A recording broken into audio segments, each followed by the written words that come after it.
isih terus. Enak. Lah dalah.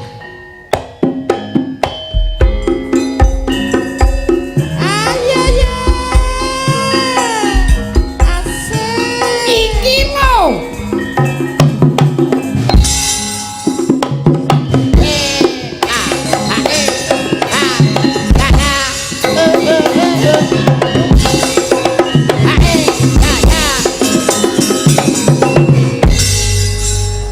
Bon Mas ngesakne bon.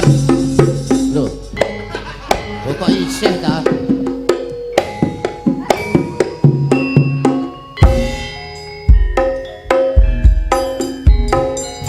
Lho anger krungu. Kulone metu.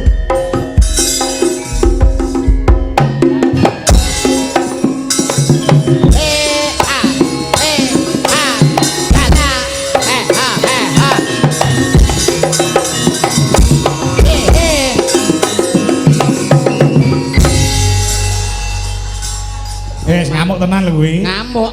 Rumangsaku kok kanca-kancae kok cengengesan. Mbok joget iki saubengan wis. Lah kok dibolan baleni. Arep metani aku kowe. Mateni kok metani. Arep mateni aku kowe. Rambut ora duwe kok njaluk petan. Mbok ya aja kaya ngono. Mbok ya aja kaya ngono to, Mas. Awake dhewe iki kanca. Besti. Senasib sepenanggungan. Modelmu. Roti. Klemben. Saiki. Biyen. Tenonge dilumahne. Ngomonge digenahne. Jagung bakarane. Tanggung perkarane. Duren cangkokan. Leren rokokan. Apa wis dikeki rokoke? Urung. Oh. Lah iya ngenteni maksude. Ngenteni karo ngelekno lah. Sandale gua ngidul, awake dhewe bakale kumpul. Sandale gua ngulon, awake dhewe bakale kelakon. Waktu-waktu sandalan. Kuat moto ati gronjalan. Rumangsamu. Malah mlilik. Loh, malah mlilik kowe. Culek pisan. Kaya ganteng-ganteng dhewe. Mandak rupaku kaya tungkakmu. Lho, salah. Tungkakmu kaya rupaku. Padha wae. Ora apa-apa penting wedi. Aja mbok baleni. Nek ngantek mbok baleni. Aja meneh mung kowe ijen. Keroyon sak balamu lho aku ora wedi. Piye to maksudmu lho piye? Guyon Mas. Lah guyon kok karo malang kerik. Guyon ato. Guyon kok karo malang kerik karo mlilik lho. Pancen aku kero kok mlilik. Njaluk ngapura sing apik, pangapunten Mas. Kula sing luput. Kula sing salah. Wis saiki mundur, ganti aku sing ngadepi. Ya, Wilujeng dalu Mas Kangko. Wilujeng dalu Mas Yudo. Walhamdulillah wa syukurillah dalu punika kula lan panjenengan saged nderek hormat, ngalap berkah, ngalap barokah, mugi-mugi kesawapan wonten ing perguruan ilmu sejati. Laras. Satu abad Mas Yudo. 1 abad perguruan ilmu sejati. Ngetok kayune jati, tumpakno kereta arah Jakarta. Apa itu Mas? Dirgahayu perguruan ilmu sejati, semoga jaya sepanjang masa. Amin. Wah, hebat. Di usia yang ke-100 atau 1 abad, moga-moga perguruan ilmu sejati semakin kuncoro, semakin kondang hanjayeng bawono. Betul. Wah. Dalu punika luar biasa Mas Kangko. Salam hormat, sungkem bekti takdim kula dumateng Rama Guru Raden Kresna Dwipayana Prawira Sudarsa lan ugi para pinisepuh, para pepunden sedaya ingkang dalu punika kepareng rawuh keluarga besar perguruan ilmu sejati. Ngalap berkah Mas. Betul. Wah, napa melih kula mboten piyambak dikonconi karo dagelan sing pesenane niki pesenane Pak Amar Sunaryo. Weh Pak Amar Sunaryo pesen niku. Pesen kon gawakno dagelan sing rupane kaya cok bakal nggih niki larene. Apa? Cok bakal ndoke ming 1. Lah ndokmu pira? 2. Ya geceken sitok to wong kok iso niki kalih Mas Mondol. Nggih Mondolika. Boten kalah nek kalian guru besar ilmu sejati. Lho, panjenengan Bapak Raden Kresna Diwiwayana? Ha pripun Mas Mondol menika nggih salah setunggaling traing kesuma rembesing madu tedhak ing Andana Warih mijiling Amaratapa. Wah, mboten trae wong biasa Mas Mondol niki. Nggih. Sampeyan dereng pirsa to titele napa? Titele napa, Mas? RM. Wah, Raden Mas Remukan menungso. Dadi niki kan Dadi raine korak-karik. nek ngomong-ngomong masalah pengetahuan nuwun sewu niki lak mengke jam 2 ada pertandingan sepak bola Betul. antara Indonesia melawan Irak. Mas Mondol ini kan asline boten saking Indonesia to nek didelok saka casinge kaya wong Jawa. Asline niki saking Pakistan. Wah.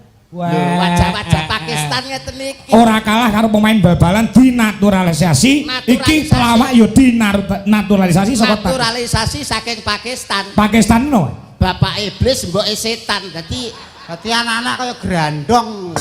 ya ora oleh nesu wong ki ora oleh nesu. Awake dhewe kudune syukur Mas. Bengi iki melu ngalap berkah. Betul. Tirakatan wungon karo ndonga ngresaning Gusti. Nggih. Wong napa ajaran ilmu sejati menika ajaran ingkang sae. Betul. Manembah ngresaning Gusti linambaran ati kang suci.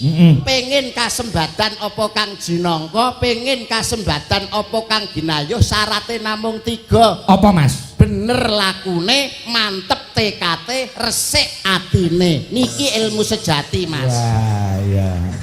Tegese Mas, bener lakune. Bener lakune tegese mlaku sak mlaku niku kudu nindakne balang sing bener. Ora nalingsir karo agama, ora nalingsir karo negara. Taat perintah agama, taat perintah aturan negara. Lakune kudu sing bener. Terus? Nggih. Bener lakune mantep TKT. Mantep TKT. Niat yang bersih, niat yang tulus kanggo napa? Niat yang tulus kanggo ibadah. Betul. Nggih, resik atine. Resik atine. Carane ngresiki atine nggih kados dalu punika saranane kanthi tirakatan nyuwun wonten ngersanipun Gusti. Ngalap berkah ngelap barokah Gusti Allah. Ngalap berkah wong nuwun sewu mbah-mbah biyen menika gadah falsafah sing hebat luar biasa. Napa Cak Do? Wong ki aja nganti mangan ning ngisor longan, Turu bantalan merang. Artinya Ki ilmu tua lho Mas. Piye? Ilmu tua ki saking tuweke ning jeding tiba ping 4 iki. Kuwi stroke jenenge kok. Aja nganti mangan ning ngisor longan, turu bantalan merang. artinya Mangan ning ngisor longan ki dadi wong ki longono nek mu mangan, ateges kudu betah luwe. Ya. Poso. Turu bantalan merang ki tegese mereme sing arang-arang dadi wong urip kudu betah melek. Ya. Pengen apa kang ginayuh jumbuh kudu betah luwe, kudu betah melek. Kuwi lho rungokno kupingmu. Ya marai lara omah. Lho disrekang Lah wong kok kon betah luwe karo betah melek. kuwi sarana tirakate wong Jawa ki syarate betah luwe, betah melek. Marai lara omah. Marai apa? Marai lara omah. Wong lara omah kok bingung gitu Mas Kangko. carane nambani piye? Lara omah ki penyakit sing hebat luar biasa, tambanane gampang. Ngawur lara omah kok tambane gampang iki lho. Kowe pengen gak lara omah? Ya pengen. Pindah kidul omah. Dadi nek Ya ora lara omah to nek wis pindah kidul omah kan gak lara omah. apik pindah kulon omah Mas. Lah nyapa? Ben ditabrak truk ndasmu. Kok nesu modele iki lho iso. Niki nggih nuwun pangapunten Mas Kangko. Nggih, pripun Salam Cak? hormat wilujeng rawuh dumateng Songsong Agung Kabupaten Madiun pangarsa panjenenganipun Bapak Bupati Kang Mas Hari Wuryanto dalu punika nggih rawuh. Oh, sampun rawuh? Hormat, nggih. Oh, nggih. Wah, hebat luar biasa. Hebat. Ngene iki lho Mas, wong Jawa ki aja nganti ilang jawane. Adat kang wis lumaku, adat warisane para leluhur, para nenek moyang sing wis surut ing kasedan jati ki kudu dilestarekke, kudu diuri-uri. Contone kaya wayang bengi iki nggih to Mas. Nggih. Tata gelar iki tontonan ning kebak tuntunan lan kebak tatanan. Tur meneh tontonan wayang kuwi ya apa kasarane ninggali anak putu. Ya. Nandur kabecikan utawa nandur keapian. Betul. Mbah-mbah lak nate dawuh to Mas. Nggih, nggih. Sapa sing nandur ki mesti bakal ngunduh, sing utang bakal nyaur, sing gawe mesti nganggo. Kuwi falsafah yang masih relevan untuk saat ini. Nggih to Mas? Betul, betul. Sik, Kowe iki nyapet kok entre kali wong ngomong terus ki aku ki lagi serius. sik to balenono falsafahmu mau piye?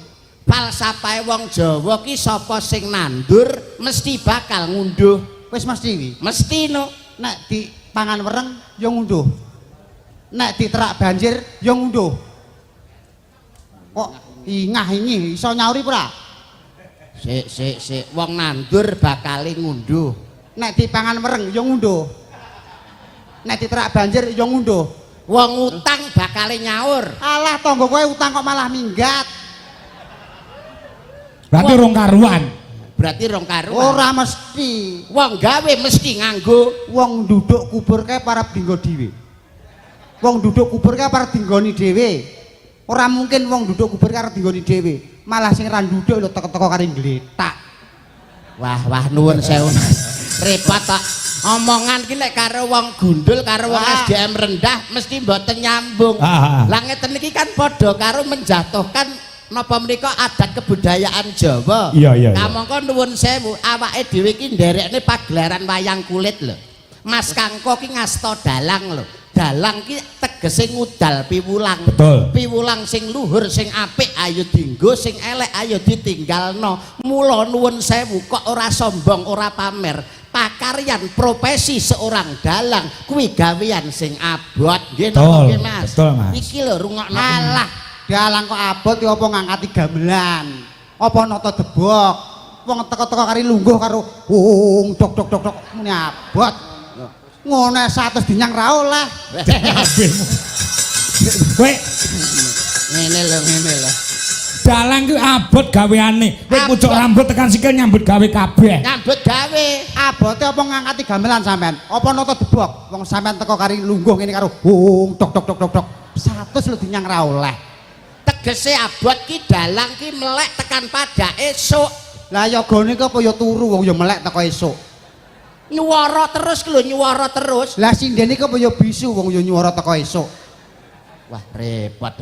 Ngene, nuwun sewu Mas. Genahno. Sing tak karepne abot ki kok gak usung-usung gamelan nata debok ngono ora. Sing tak karepne abot ki tanggung jawabe. Sukses dan tidaknya pagelaran malam hari ini kuwi tergantung dalang. Paham purandul kowe? Ora iso. Lho kok ora iso ki lho? Suksesnya pagelaran bengi iki Tergantung dalang. ora, Lah tergantung apa? tergantung genset. Wah iki lho ki Enek dalange, enek yogane, enek sindene, enek gensete arep garingan. Pedhot gorokane no Mas. Penting genset. Wah iki jan suwe-suwe kok malah megelne bocah iki. Dikei ati kok ngrogoh rempelo iki. Kayak yati rogoh rempel kok dadi Dalange dadi sopir mari basane kok. mergo sukses perkara apa? Genset. Nek ngono sing penting ya ora genset. Lah apa? Sing penting solar. Enek gensete, gak enek solare, apa arek mbok uyui? Solar yang terpenting. Nek ngono sing penting ora solar tok. Lah sing penting apa? Sing penting pom. Enek solare, ora enek pome, lehmu arep tuku nang ndi? Nggone bakul Brambang. Nggone bakul Lombok, ora enek, Mas. Berarti sing penting pom. nek ngono sing penting ya ora pom gitu Mas. Apa? Sing penting lemah utawa bumi. Nek gak enek bumi, gak enek lemah, mbok encepne ndi pommu. Lemah sing penting, bumi sing penting. Nek ngono ora bumi ora lemah sing paling penting. Lah sing penting apa? Sing penting Allah Subhanahu wa taala. Lah. Ya wis entek lah tekan semono. Salah. Ya wis bar nek mbok parakne mrono ki ya wis bar. Lah nek rantang dindek kok sewengi utuh mengengkel Sing tak karepno tugas dan tanggung jawab seorang dalang itu berat. Dalang kuwi ibaratnya kaya sopir, kaya sing sampean ngendikane. Nggih. Lho, mulane dadi sopir ki mesti manggone ning ngarep, lah ngguri ki penumpange. Kabeh sopir kuwi mesti manggone ning ngarep. Wis mesti kuwi. Mesti no. Enek sopir sing manggone ning mburi. Sopir apa? Sopir becak. Kae manggone ning mburi. Jangkrik nang cah iki ya.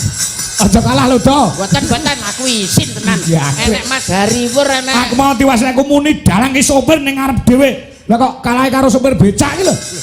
Enek sopir sing manggon ning mburi. Sopir apa kuwi? Sopir becak. Lah iya penumpange ning ngarep, sopire ning mburi. Berarti sopir becak manggone Nang mburi. paling ya omong ning ngarep, nek gak ning ngarep ya ning guri. Wis kuwi mesti sopir ki nek gak ning ngarep mesti ning guri. Goblok kowe. Lho, kok iso ki lho? Enek sopir sing manggone ning tengah. Ora enek. Enek Sopir apa? sopir dokar. Kayak ngarep dhewe jaran. Ngarep dhewe jaran. Terus tengahe kayak kusir. Kusir utawa sopire. Nah, terus guri gurine penumpang ngarep dhewe. Jaran Jarane gawe kacamana. Kacamata. Gawe mata kaca. Kaca tama. Kacamata. Bener iki.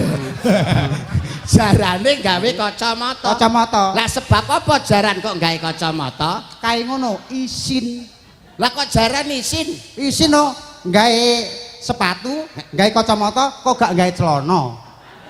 Prayo isin. Oh, paham nek sesama jaran nggih mesti paham. Ya. Wong kok sing tak karepne nuwun sewu, pimpinan ki ibarate kaya imam. Neng gone pasolatan tumrape wong sing ngrasuk agama Islam, pemimpin kuwi ibarate kaya imam, mulane imam mesti manggone ning ngarep, gurine imam mesti makmum, kuwi wis mesti. Ngene iki kuwi lho, ketara nek wong ora tau kumpul kancane, ora tau takziah kowe iki. Lho, kowe kok ngelokne Ora tau takziah, ora tau nglayat. Lho, aku ki bermasyarakat bersosial apik lho ning masyarakat. Muni momong piye? Imam salat ki mesti manggone ning ngarep, gurine imam mesti makmum. Kowe tau takziah ora? Tahu, Tau nglayat? tahu. Kowe tau salat jenazah? Tau salat jenazah ora? Perasaanku agak penak to wis. Tahu aku takziah tahu. Tau salat jenazah to? Tahu salat jenazah. Ngarep dhewe apa? Mayit, Lebar mayit, imam, bar imam, makmum. tumon salat jenazah ki imame nang kene mayite ning dhuwur gendeng.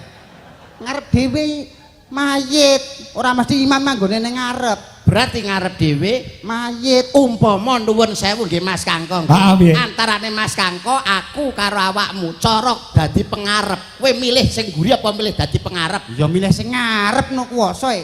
Kowe pilih dadi sing ngarep. Sing ngarep no. Berarti wis pantes dadi mayit bocah iki. Apa? Aku ora mayit, Lah kowe apa? calon mayit. Modelmu kok jak omong-omongan kok nuwun sewu. Gayung bersambut nek kula kalih panjenengan. Masalahnya secara sumber daya manusia, secara pendidikan sama-sama saling terukurnya. Iya. Beda kalih menungso niki. Wong sekolah TK di DO lho niku. Drop out. Drop out sekolah TK perkara ngombe wedang kopine gurune niki ditokne niki. Berarti ora tau mangan sekolahan. Ora tau mangan sekolahan niki. Rayap apa piye mangan sekolahan. Ora. Kok tegese mangan sekolahan iki kowe iki ora pernah menuntut ilmu. Lha salahe apa ilmu kok dituntut? Ilmu salahe apa kok dituntut? Ora tau golek ilmu kowe iki. Lah apa ilang kok digoleki? Aku malah bingung to omong kerja. Lah iki we ganteng oleh ning pekok bengi iki we.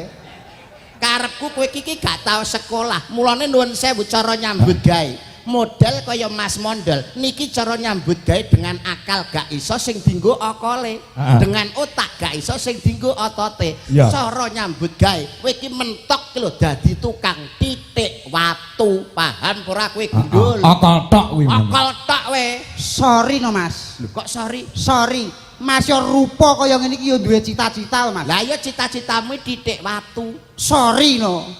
Titik watu ngenyek kowe iki. Lah cita-citamu apa? Minimal cita-citaku ki minimal ya. Iya. Minimal yo dadi lurah lah. Lurah. Dadi apa? Lurah. Masa enek lurah potongane kaya katembat ngono. Katembat sakmene kupinge sak pira? Kowe dadi apa? Lurah. Titik watu. Lurah. Lah kowe dadi lurahe aku mah dadi rakyatmu. Arep dadi apa? Aku sak dhuwurmu, aku dadi camat. Ya. Aku camate, kowe lurahe gak tak kei proyek. Bosok kowe. Camat tok. Kowe dadi apa? Camat. Aku moh dadi bawahanmu. Lah dadi apa? Dadi sak dhuwurmu aku. Dadi apa? Dadi bupati. Aku bupatine, kowe camate. Ora tak wahi proyek genti. Bosok kowe. bupati kok potongane kaya ngene. Nek Pak Hari Wuryanto dadi bupati ya pantes gagah gede dhuwur. Mosok enek bupati kaya pentol korek ngono. Lho, penting bupati. Kowe dadi bupati. Bupati. Aku mah dadi bawahanmu. Dadi aku apa? sak dhuwurmu tak polne pisan. Aku dadi presiden. Aku presidene, kowe bupatine, gak tak kei proyek bosok kowe. Kowe dadi presiden. Presiden, Aku moh dadi rakyatmu. presiden dhuwur dhewe lho. Tetep sak dhuwurmu aku. Kowe dadi apa? Dadi udan sing deres. Alah, alah. Kowe dadi presiden. He. Pas kunjungan tak udan sing deres beres terus kebanjiran. Bosok kowe keli kowe. Mati ya. Mati kentir. Entir kowe. Aku dadi presiden kowe, Dadi udan sing deres. aku pas kunjungan. Tak udan sing deres terus kebanjiran keli. Bosok kowe. Amprei gak kebanjiran, aku ya ora kurang akal. Apa man? Aku dadi watu sing gedhe. Watu sing gedhe ora mungkin kena banjir. Watu gedhe kok. Kowe dadi watu gede? Iya. Ora mungkin kena banjir. Ora mungkin. Aku ora kurang akal. Piye supaya watu sing gede mau iso keterak banjir? Kowe dadi apa? Dadi tukang titik watu. Lah. Alah. Ngomong aku ket mau. Oh titik watu ada sak bupati barang. Ndang aku ket sore mang titik watu lho jane wis bar kok tekan camat, tekan bupati. Piye to ki kok balik nang titik watu aku? Lho pancen iki titik watu lho kok iso rumangsaku kok Ya wis nek enake titik watu. Wong iki sing klenggono apa anane gitu Mas. Iya, iya, iya. Lah ki nuwun sewu sinambi kalane nganggur. Menika Pak Bupati minggah rumiyin apa? Oh, nggih. Napa kita Diaturi tindak panggung. Tandurine tindak panggung rumiyin Nggih, nggih. nggih. Nggih, menawi mekaten boten ngirangi raos hormat, sungkem saha takdim kula dumateng Kang Mas Hari Wuryanto, Bupati Kabupaten Madiun kepareng Miyak saking sasana Palenggan tumuju wonten ing pepanggungan. Sumangga kepareng kula dherekaken monggo Mas. Panas-panas mlaku orang gono payung. Sandale diseret lamaane lentung Surabaya geger fungsine Madiun Jakarta dadi rukun tetep merdeka. Panas laku ora gowo payung sandale diseret lamaane lentung Surabaya geger fungsian Madiun Jakarta dadi rukun tetep merdeka. Ayo bersatu Madiun tetap maju. Ora usah rasa berisik, gotong royong nyambut gawe.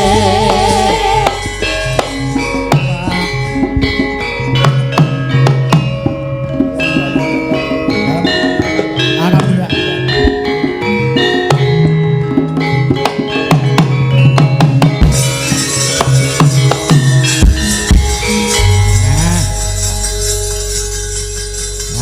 Alhamdulillah.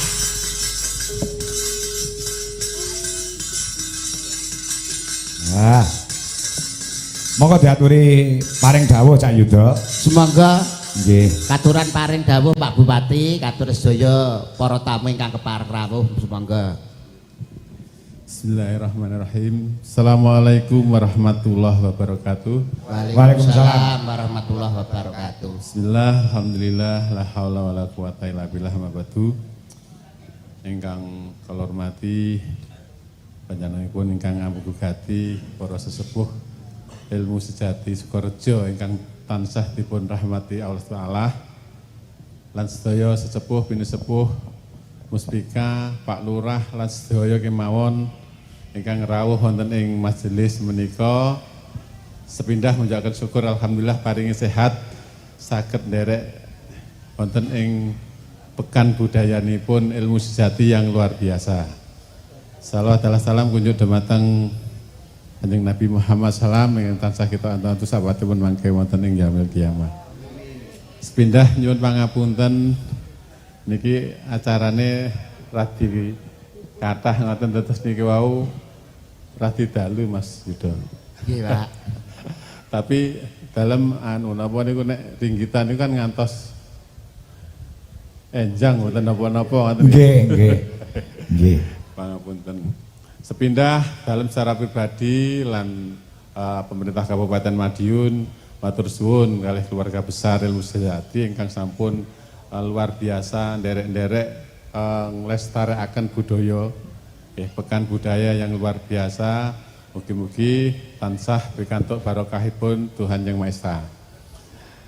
Kaping kalih nggih niki nderek-nderek mensukseskan visi lan misinipun pemerintah Kabupaten Madiun untuk mewujudkan Kabupaten Madiun yang bersahaja, bersih, sehat lan sejahtera. Ngoten nggih. Yang penting masyarakat Kabupaten Madiun tetap guyub rukun. Ngaten Mas Yudo niki. Pesan kula ngaten, pramila monggo alhamdulillah kondisi Kabupaten Madiun sakniki sampun ayam tentrem, guyub rukun niki ingkang dalem suwun. Mugi-mugi kanthi kegiatan menika nambah kegayenganipun, nambah kerukunanipun khususipun warga masyarakat Kabupaten Madiun. Nggih. Mbok pilih ngaten ingkang saged dalem-aturaken matur suwun sanget. Mugi-mugi kegiatan menika niki sudah berlangsung sudah lama sekali, apalagi Ilmu Sejati niki pas 100 tahunipun. Nggih niki luar biasa. Ilmu kok sampun di napa niku di amalaken selama 100 tahun niku pun ilmu ingkang luar biasa. Mugi-mugi tansah migunani tumrap perkembanganipun bangsa lan negara. Pilih ngaten kirang langgeng pun nyuwun pangapunten. Assalamualaikum warahmatullahi wabarakatuh. Waalaikumsalam warahmatullahi wabarakatuh. Wah, saderenge Bapak kepareng asung panglipur tetembangan kagem para warga masyarakat.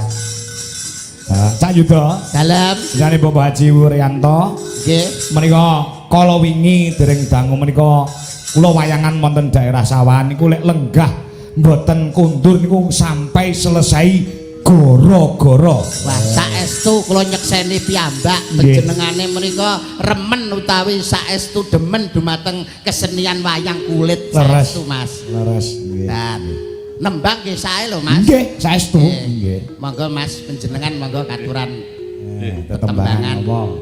Napa Mas? Apalane mawon iki. Nggih, wah. Monggo. Dek zaman berjuang njur kelingan anak lanang yen tak openi saiki ana ngendi jarene wis menang keturutan sing digadang yen nate janji saiki apa lali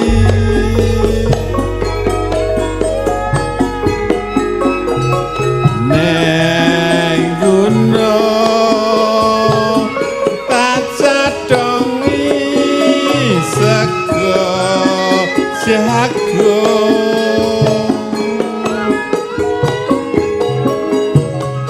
yen mendung tak silihi caping gunung.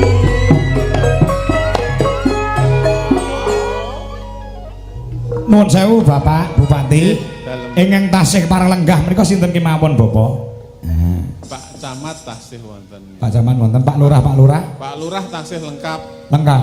Lengkap niki kepala desa sak saradan niki. Wah, Kompak luar kompak biasa. selalu nggih. Kompak nggih. niki. Wungkon sesarengan tirakatan ngalap berkahing Gusti Kang Maha Suci. Nggih. Monggo. Lajeng. Syukur bisa nyawa gunung desa dadi reja kene ora ilang padha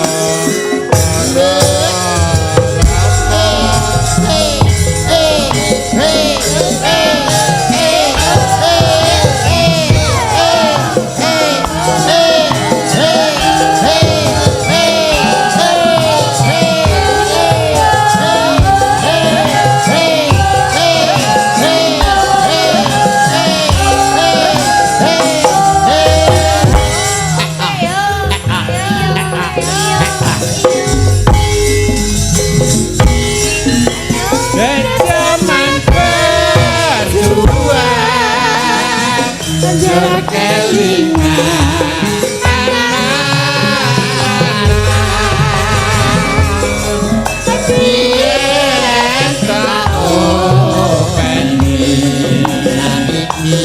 saiki ana ngendi jarene wis menang keturutan sing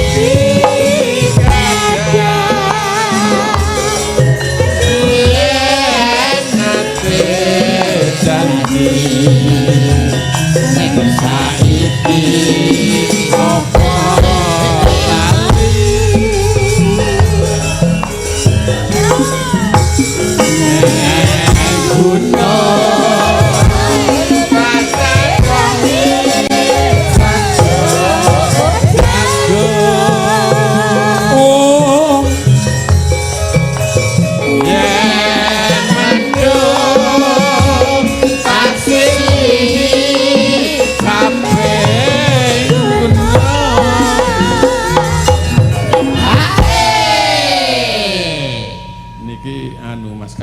dalem caping gunung niki anu gending perjuangan. Nggih, nggih. Ngendikanipun sinten kemawon kedah emut perjuanganipun kersanipun saged mensyukuri. Bener, leres. Lali kalih perjuangane mungkin nggih kesupen kalih napa niku asalipun. Lali carane syukur. Jas merah ngoten nggih, Pak. Jangan lupa dengan sejarah. Indonesia iso merdeka mergo perjuangane para pahlawan-pahlawan sing siap gugur untuk kemerdekaan Republik Indonesia. Mugi-mugi masyarakat Kabupaten Madun tansah emut kalian sejarahipun lan dalem suwun nggih sami-sami kita dongaaken para leluhur kita. Amin. Paling tidak sedina hidayah patekah kagem para leluhur. Ngaten Kang. Nggih, leres. Syukur bisa nyawa benar desa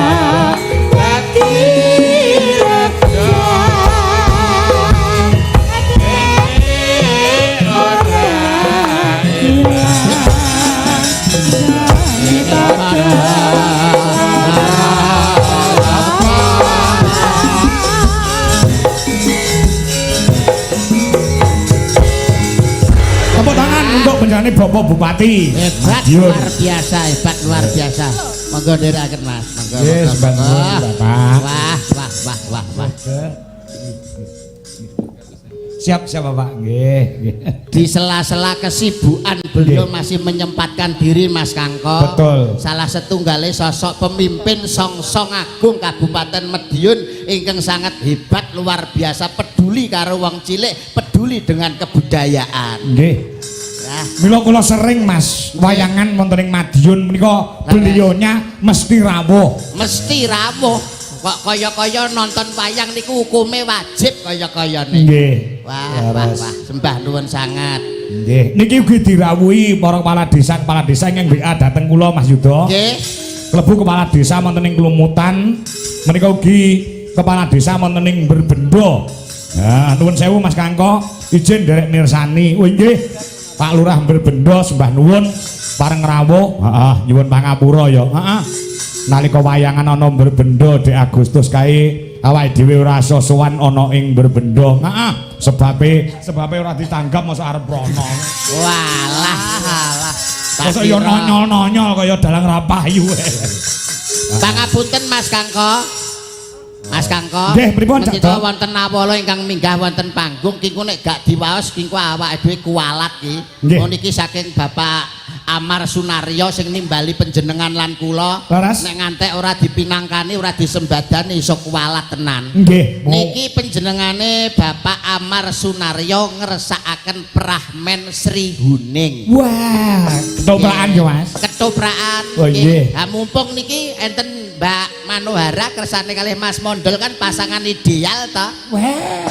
Tir padha irenge, sir padha gendenge, padha senenge. Sosok wadahe kendi? Cocok rasane ngati. Antarane Mas Mondol karo Mbak Manohara. Ngaturaken wilujeng dalu. Wilujeng dalu Mbak Mano. Ayah Kangko. Sapa? Ayah. iya. Injih. Pripun pawartosipun? Saya alhamdulillah sehat. Nderek mangayu bagya perguruan ilmu sejati 1 abad. Oh injih. Inggih. Mugi sedaya kemawon tansah pinanengan bagas kewarasan, Amin. sehat walafiat, awake sehat, dawa umure, lancar rezekine. Injih alhamdulillah. Nggih, nggih. Wau ramu jam pinten? Wau jam 12. Sedasa sampun rawuh. Wong cedhak nggih. Mriki lak cedhak dalem jenengan. Injih. Oh, ngaten nggih. Oh yo ra sopan blas. Ki apa to, Mas? Wong ngomong man biasa kenek kok iso. Ngapunten menika Ngomong karo pledang-pleding ini. Ngapunten menika sinten? Lah kula ki mbak mboten mangertos. Lah piye to ndel wong jenenge wong ki ya ciri wanci lelewa ginawa mati sor meja ana ulane aja gelo wis dadi tata carane. Nek jenenge Putri Solo kuwi nek ngendika mesti lho sopan santun adat ketimuran mesti digawa nggih to Mbak.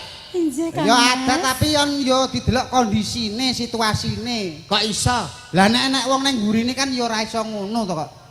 Paling ora yo digawe piye ngono lho kok. Lah digawe piye Ya paling ora nek wong nang gurine kan yo dihindari kesopanan. Lah piye? Contone. Wilujeng dalu Pak Kangko. Oh, ngaten nggih. Pripun kabaripun? Oh, ngono. Lah nggih sae to. Sae. Kula nggih sae. Umpama karo Mbak Manohara jajal ketemu Mbak Manohara. Piye Mas? Kabare lak sehat nggih? Alhamdulillah sehat Mas. Alhamdulillah. Nggih, sampean pripun kabare Mas? Aku lho nggih sehat. Alhamdulillah. Hup bentek. Aja bentek. Jenengan ki kok ya sik to. Wong ki wong enek lagi wawan pangandikan Nah, karo Pak Dalang jenengan kok ki mesti ganggu kowe wae iki. kok ya. Ben omong-omongan dhisik. Nggih, kula nggih ngaturaken wilujeng ambal warsa yang 1 abad. Nggih. Perguruan ilmu sejati. Laras. Injih. Doa apa untuk para warga dan guru besar yang ada di sini? Injih, kula menika nggih alhamdulillah sampun wirid datang mriki 2013. Oh, nggih. Nggih.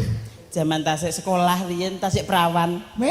Injih. Jadi tasih gadis men sampun teng mriki. Injih. Masa sampean biyen perawan to, Mbak? Ora. Elingku kan biyen sunat sing ngeterke aku. Kok sunat ki lho wedok kok sunat ki lho. Ora elingku biyen sunat sing ngeterne aku kok saiki malah wedok. Oh iya. Ya totok maning ngono lho, Mas.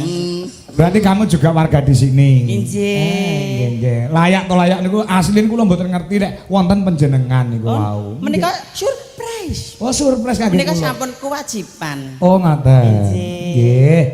Nggih. Nggih ngapunten Surprise karena- niku termasuk tunggale doorpress niku lho Mas.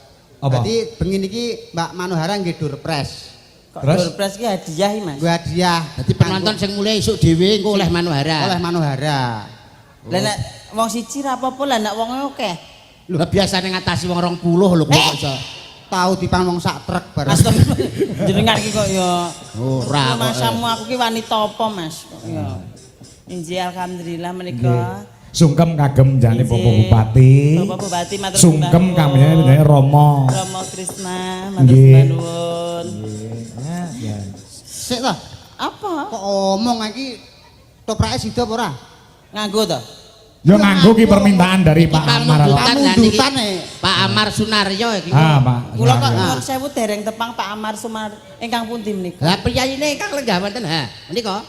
Pundi to? Tonggone Cak Yuda kuwi. Nggih. Saking pitu. Priyaine lah nika lenggah Pak ngandhap piyambak ndamel kopiah warna cemeng menika Pak Amar Sunaryo. Oh, berarti panjenengan mriki wau Nggih. dawuhipun nggih Pak Amar. Nggih, Mas Kangko nggih Pak Amar. Kula nggih Pak Amar. Mas Mendel nggih Pak Amar. Pak Amar. Oh, berarti aku tok ya Mas sing tukang son ya Mas. Jarine we gawan karpet. Kok enek sinden bawah karpet. Sinden kok gawan karpet. Sinden kok gawan karpet ki lho. Nggih, diaturke nggih. Nggih, Pramen pramen sriwuningipun. sriwuning niki sing Dapukane piye? dapukane kersane kula sutradaranipun. Ha? Mbak Manohara dados sriuning, awakmu dadi wirmiji. Masalah kan Wirmiji ki sapa lho? kuwi lho sing gandengane Wirat Moyo. lah Wiratmaya. Terus Kersane aku kula engko piye Mas? gampang kowe wis kulino noprak kok. Tuduk tuduk. Rutuk tuk tuk tuk. Kebiar kebiur. Toprake adus. Sagung para tamu kakung Sumawana Putri wilujeng talu wilujeng pepanggihan kalian seni tutur tradisional ketoprak Dwijo Laras Iromo Nuswantara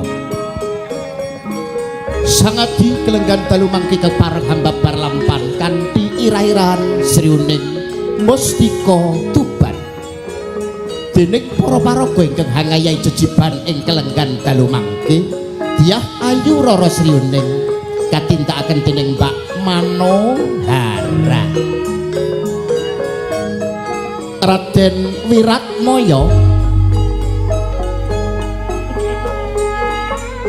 dalu mangke katindakaken dening Ki Anom Dwijo Kako lancahmu Sampeyan yo melu. Sampeyan iki lancah. kok iso Ya urung dipanggil kok maju.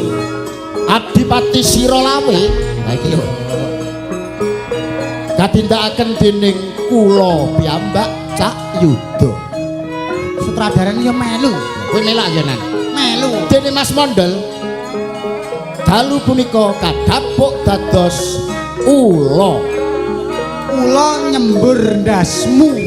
kok nesu Mas Mondel kadhapuk dados Wiratmaya sagung para tamu kados budi babaring cariyos ing kelenggan dalu mangke wasana wilujeng hampirsan ngantos purnaning adicara nuwun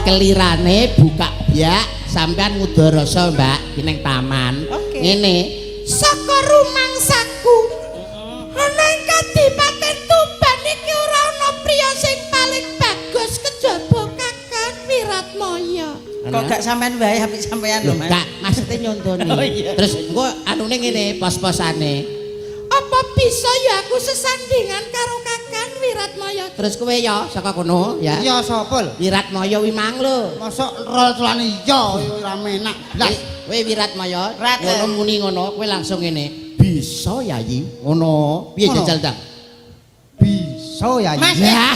Ngono kok ngedeni Ngono wong ta. kok ngono. Gak ming ngono iki tok. Mas, alah, nek betul. ngono ngedeni wong kaya jin sarimi wae. diagem blangkone diagem nanti mau ayo mbok deleh ndi wong ora sopan Arep kok pek. Aja blangkon ora tau dumbah kok. ah alah ndas karo blangkone gak akur pitu ki ndas piye jane wah iso klodo lho Ki mengko omah yo pas kok. lah kok klodo Barang teko kene iki angene banter hawane adem, ndasku malah mungkret. diganjel Nah, diganjel ngono lho. ah Nah, isa ndase ganden ya, Mas. malah kaya bunta dewa lho deh Yayi Werkudara.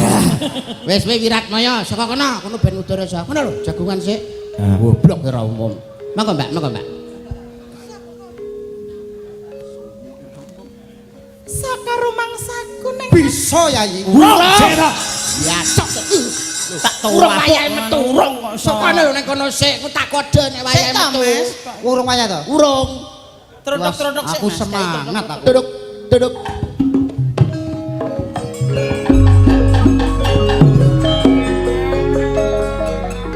saka rumangsaku ing Kadipaten Tuban kene ora ana priya bagus kecaba Kang Mas Wiratmaya.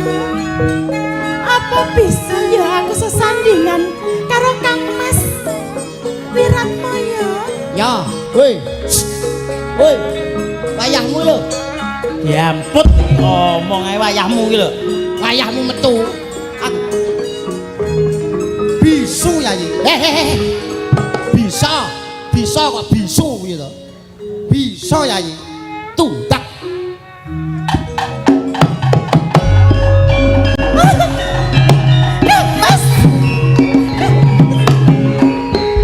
Kang Mas Wiratmaya. Kang Mas Wiratmaya. Kang Mas Wiratmaya. Mas Wiratmaya. Aku ngesakne Wiratmaya. Wiratmaya kok modelnya kaya iki nyapa? Nyapa Mas? Keracunan susu aku. Keracunan susu piye to? Awi mambek. Mbek. Sing halus to Mbak sampean ki dadi Saking senenge Mas, saking senenge. Sriuning iki halus. Lho, alus ki lak ning kono iki milenial Mas. Mosok sriuning nek milenial barang. Ya iya to, sik dienggo sik. Tinggo Mas aku wedi ndasmu kaya ngono nek.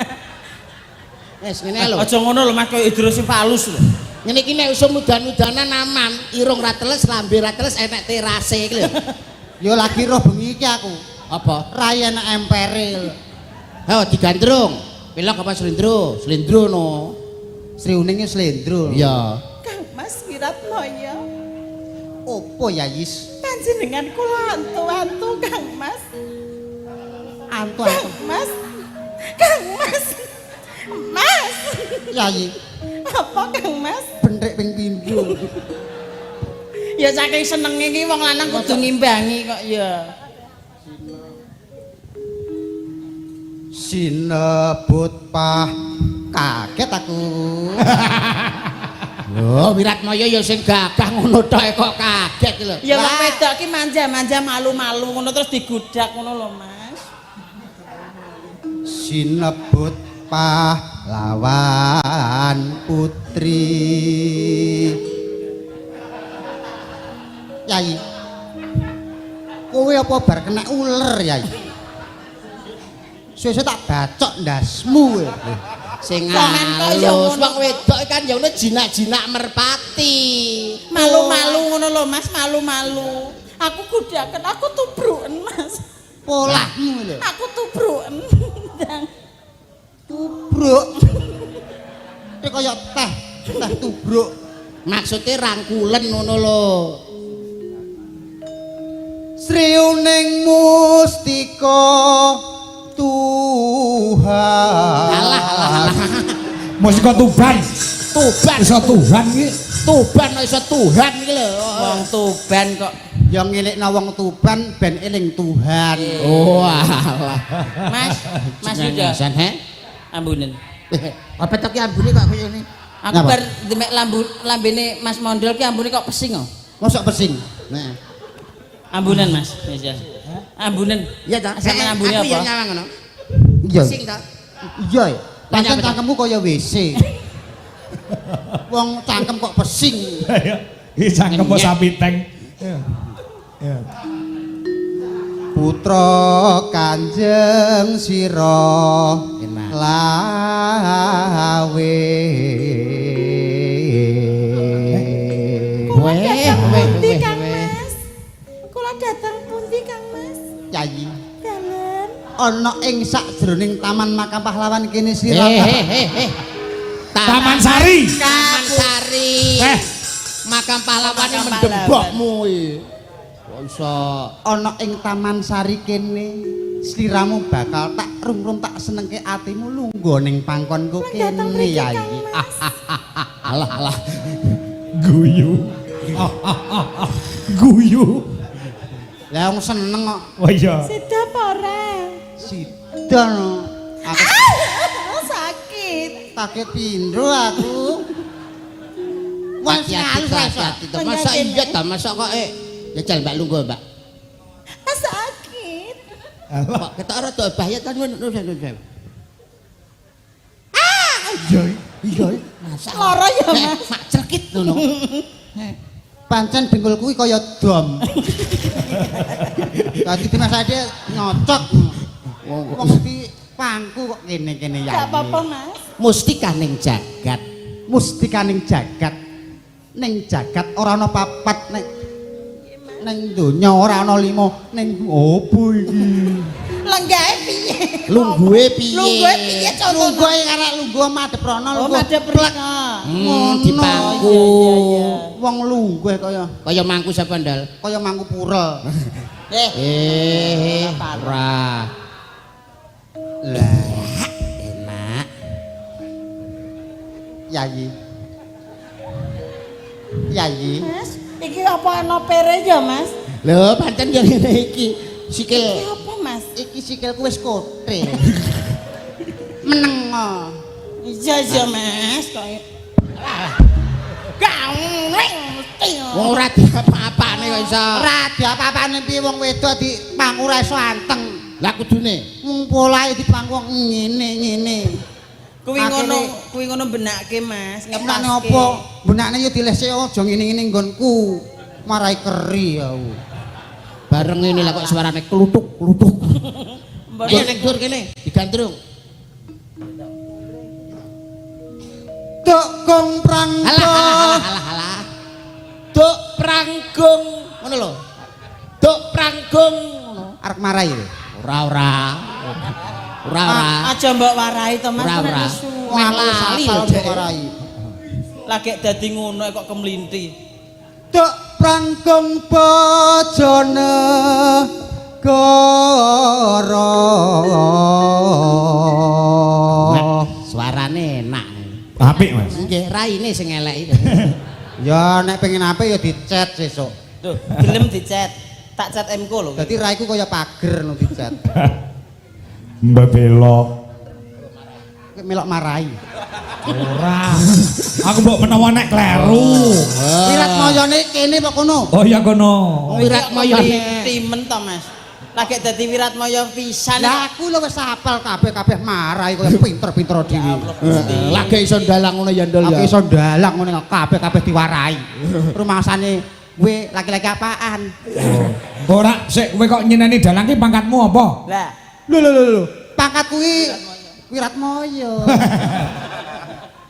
Tak kira Nurimuddin. Apa tidak keserimpet untu aku. Iya. Ngebelo. Salah. Kok iso ngebel iki lho. Salah ya dicoret kok. Ndak tak omong barang. Bisa omong teh angel. Angel ya rasa digarap. jeneng Pancen ngejak omongan cah gundul ki pancen repot. Nek repot ya titip, Mas. mangkat dhewe.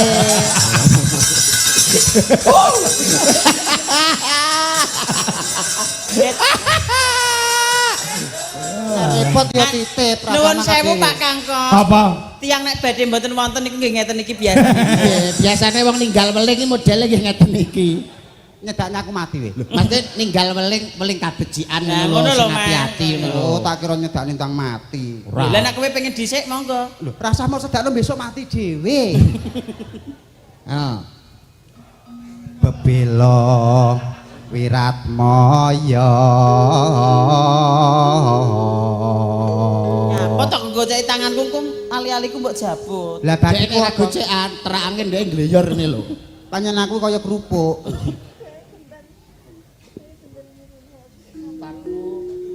Tan wurung sriuning gundul.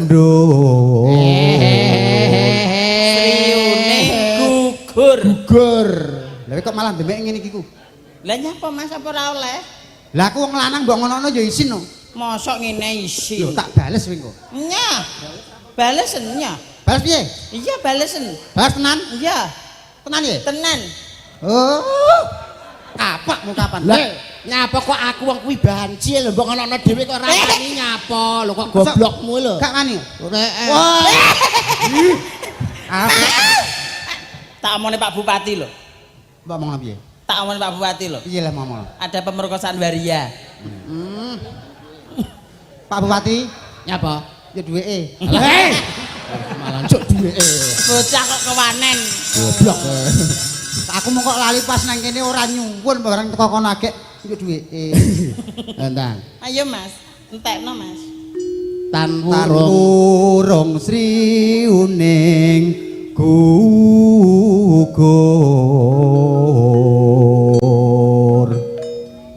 dadi engko diunggahne ya. Bangsa tampane kedek tak tung tung tuh kowe biasane kae dadi cikal ya. Cak. Cikal bareng ngono terus dadi kambil. Cakil. Sakil kok cikal. Ndang. Dadi kusumaning Ya. bangsa. Ayo dadi cakil, dadi cakil. Cangkemane iki lho. Nah, jago kene. Toh, toh. Alah. Sakil srimpet kabel.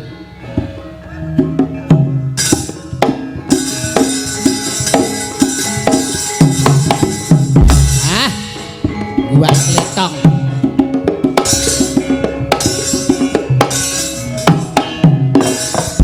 Wah, kok ya pas nih ya jan gumen aku wong apa-apa iso.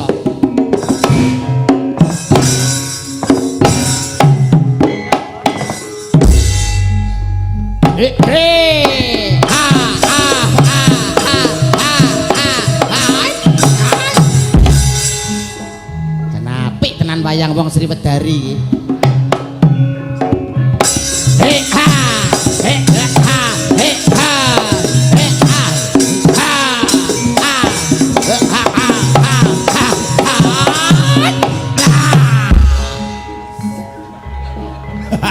Apik tenan ae.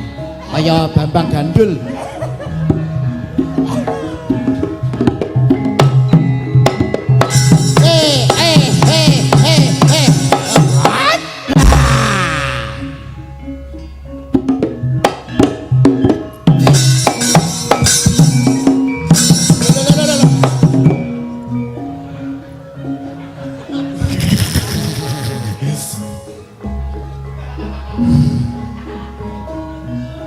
Kudune sing tak angkat kowe. Oh, aku mbak angkat. Ora ding gede kono.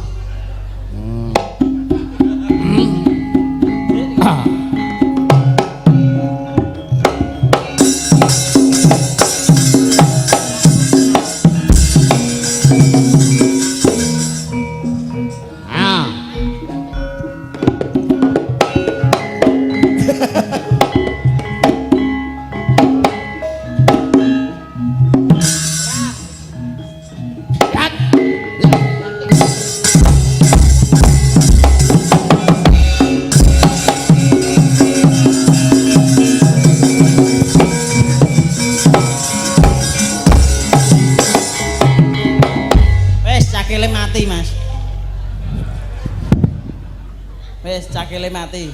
Ampun. Ampun nyapa? Sesuk aja ngene iki nah. Nyapa Sesuk brai kok. Nyapa to? Nyapa? Sesuk aja ngene iki nah. Lah nyapa? Mosok enek jane kok dijotosi banci. Cakil nang bongko. Ngono tok kok iso. Wis, timeng lemu wis ta. Wis. Berarti terus lagune. Sik to, Mas. Apa? Ngono ki lho ya sempat-sempate mangan resoles lho. Lah mongko untu lho Imang. Diaturke lagune. Diaturke. Maka Sri Kuning. Kowe kono lho, kowe kono. Mengke napa Ijik to. keri-kerinane jarak ngersane jaranan. Oh iya. Sri Uning sak ramban terus mengke didamel jaranan. Oke, siap. Nah. Berarti dangdut sik, engko sing kedua digarap Samboyo. Siap, nggih. Ya, maka yuk buka saka kendang anu Jaipong ya.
Ayo pilih tanding untuk kawat balung besi gagah perkoso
leban.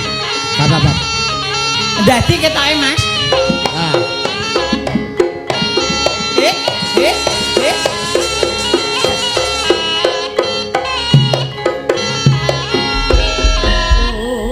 Wah.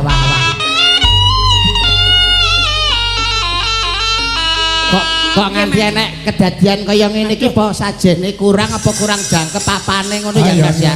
Kok terus enek kedadian kaya ngene lho. Ya Mas ya. Biasane wong macak ngene iki tekan omah kelakon lho ngene iki biasane. Amin. Dol.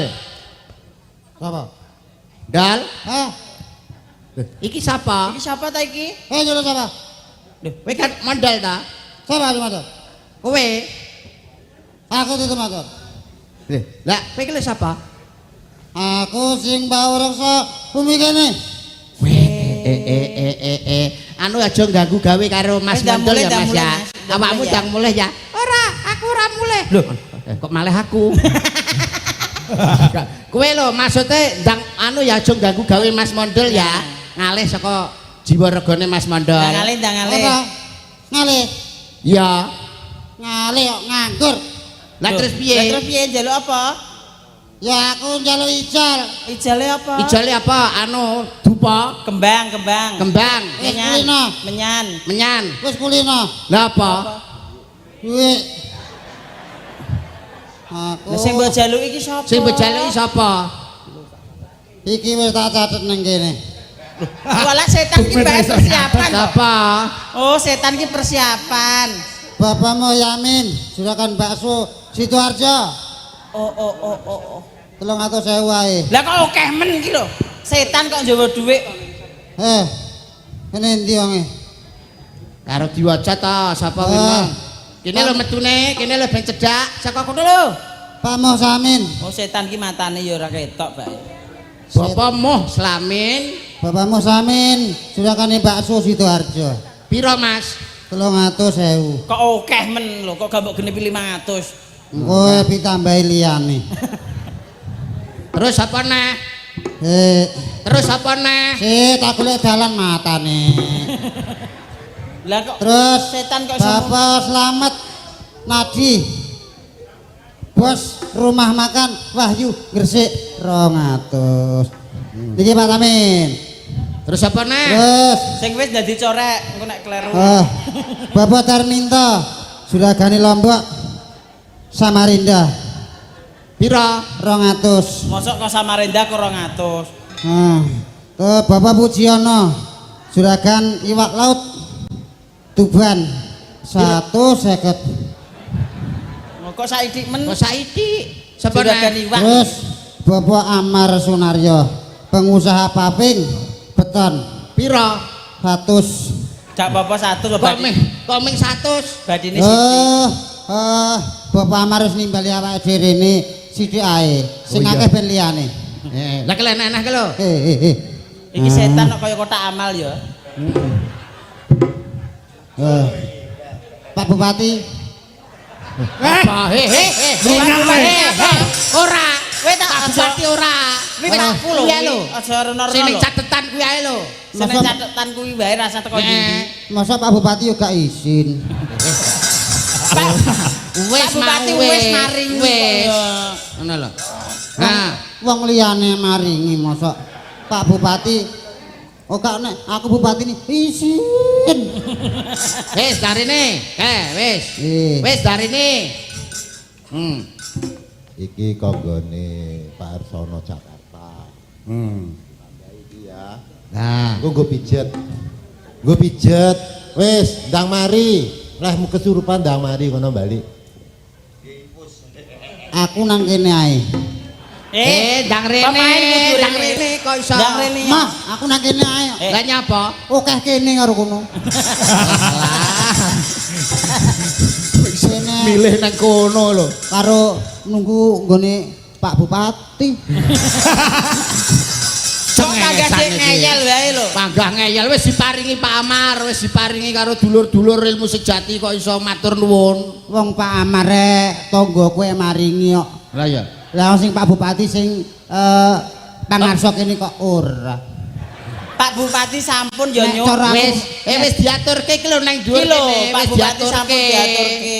Wis. Cara aku bupati ini ya isis. Sing arep bupati kowe ya sapa kok iso? Bupati Blambangan.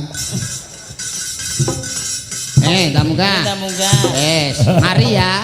Wis mari. Mas, Mari untuk duit. aku mau ceritanya dadi bojone apa ora, Mas? Klebon karo ora kok suarane padha. Mas, aku mau ceritanya cek dadi bojone apa ora, Mas? Ya cek dadi bojone to. Oh alah. Kene. Wong lanang ora nyekel duit. Sik ta. Kene. Coba ndak tali gocine ngono lho. Kowe milih pegatan apa Ya ora? aja ta. Lah ya wong lanang ra pareng nyekel duit ngono kuwi. Pegatan iman-iman nyempluke. Nah, enak. Enak ya, Mas? Heeh. Dindum awake dhewe wong loro. Ya, Sampeyan klebon kene kan aman. sampean kan kanca baikku. Ya. Tak paringi 1. Matur nuwun. 2. Ya. 3. Pak Kangko selahin dalang. Pak Kangko. Dipun hitung. Mangga 1 2 3. Tuh 2 Wis. 3. Wis. Nah, wis 50 ae. Aku sing rekoso ngemis bagian 50. Wong lanang ra pareng karo bojo kok iso. wong lanang ra pareng Kowe nyekel nek duit. dipegat piye? Kowe nek dipegat piye? Lah nek ming bagian 50 luwung pegatan ae aku. Pegatan ya pegatan ore, pegatan. Malah beneran itu Duitnya tak oke. bawa. Oke, masa gak balik? Kan balik wong pegatan kok. 35-an. Model kok iso. Ngapa? Wes. Ki piye? Ya kene klumpukne kene. klumpukne kene. Nah, iki karo kanca-kanca. diparingke Kok ben aduh. fakir miskin yatim piatu sing berhak nampa. Lah sing nampa sapa? Bojoku. Alah. Oh, bojomu yatim piatu. Bojomu yatim. Bojoku ya yatim piatu ya fakir miskin. Yo. Kok iso? Wong wis ganti Pak Mbok kaya yatim penatu. Yatim piatu. Wis. Ngaturke tetembangan. Niki mbok pilih wonten pamundutan malih. Nggih, menika dirusul penggemar berat Drujo Laras Indonesia Mbak Mano Mas Yudo. Nggih. Menika saking Mbah Pir, bapakipun Mas Nopek Nopian komedian saka ing Pilang Kenceng. Katur dumateng menjane Bapak Anom Dwi Jokangko. Nggih. Warga Pilang Kenceng nyuwun gending wisa tresna. Nah. Kula titip Pak Dalang apa iki? DP apa iki? 200.000 nggih. Kangge genduk Angelia. Wah, nggih. Genduke. Nggih, Angelia niku pengendang wedok niku lho. Nggih, niku sing benang pengendane. Oh, Mbah Pir iki kok ya semer mawon. Menika nggih mirsani Mbah Pir. Nggih, Mbak Pir ya mirsani. Nggih. Jan Mbak Angel payu 200. Ya. Sindek si apa jenenge Wiyaga kuwi do payu kokno. Nggih, alhamdulillah. Nggih. Mak asal jenenge Angel kuwi payu 200, Mas Ardi kuwi ya wis enek sing transfer 500.000. Ya, Mas Ardi. ya. Kembarane mondol. Sapa? Mas Aji. Ardi? Ardi. Mas Ardi. Mas Arji to Ha. kembarane mondol. Weh, kok iso? Lho. Wajahnya mirip. Wajahnya kan mirip. Apa wis eroh? Apa wis Mas Ardi sing ndi kok mirip-mirip nih? Lah kuwi lho. Kuwi. Mosok nek kono ra ero. Sing ndi? Sing endi to? Kuwi lho. Tanganmu ki mandek Tangan nyerahin kok iso. Cek golek sinyal. Sinyal untumu. Halo. Kae lho sing kalau Lah ya kok terus balik rono. ora ngerti ya kok. Mbak pilih wonten pamundutan Niku wau bisa tresno. Bisa tresno. Ah. Eh, Ugi menika saking memantau saking Singapura nyuwun lagon inggih menika Ula Tampar. Nah, saking Mbak Tia Murti. Assalamualaikum warahmatullahi wabarakatuh. Waalaikumsalam. Wilujeng dalu Pak E so Mamah Dwi Kurniawati. Salam kagem panjenengan nggih sugeng ambal warasa Pak Kangko so Mamah Dwi Kurniawati nggih. wah, selamat ulang tahun Bu Dwi Nggih. Pak Kangko. Selamat ulang tahun Bu Dwi Pak Kangko. Semoga menjadi keluarga yang sakinah mawaddah warahmatullahi wabarakatuh. Malah. Nggih, nika saking Mbak Tia Murti. Nah, nyuwun lagu Ula Tampar. Nah. Sing diaturke sing dhisik. Manut. Manut nggih. Nggih. Nah, Ula Tampare luwih dhisik. Sinten? Sing Nyuwun nambah semantenipun Bu Dwi Kurniawati kelawan Mbak. Mbak Retno Dumilah.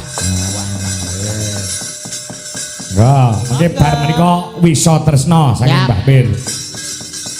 Ayo, kaya ngapa? Nggih. Ugi menika Mas Ngadinu Pondok Ungu Jakarta ugi monitor. Nggih. Monggo Cok, digarap Oke, gamelan oke. Bali Mas Yudo. Siap. Oke. Yo, sing nganggur melu nabuh nggon balungan. Ya, Pak Pung iso nabuh nggon balungan kuwi di nggon gamelan Jawa men gumuntang suarane. Wah ya, turah-turah ya gone, heeh. Ya. Yo, Nyidra Asmara garap gamelan Pulau Dewata. Yuk, balas.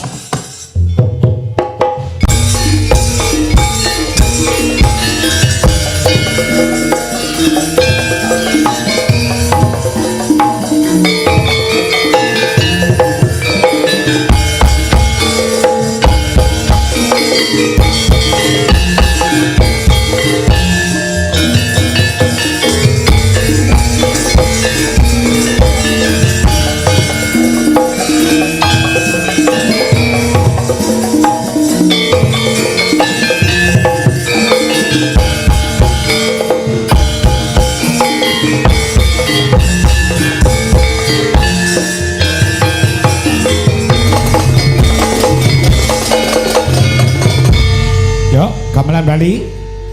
Seneng nyenyen naka kene karmani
Sudah.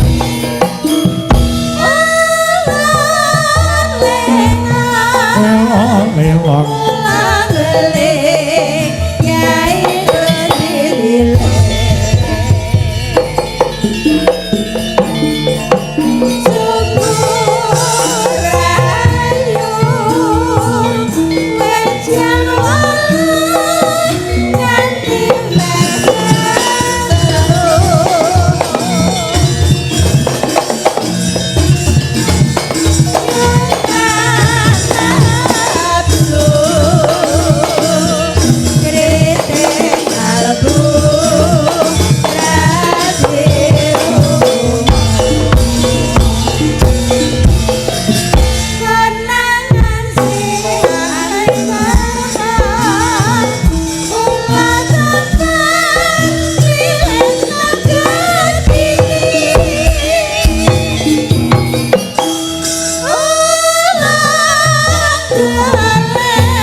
Gamelan Bali warisan saka guruku ya kakangku sing wis almarhum Raka Mas Entus Susmono saka Tegal. Oh ngono aja.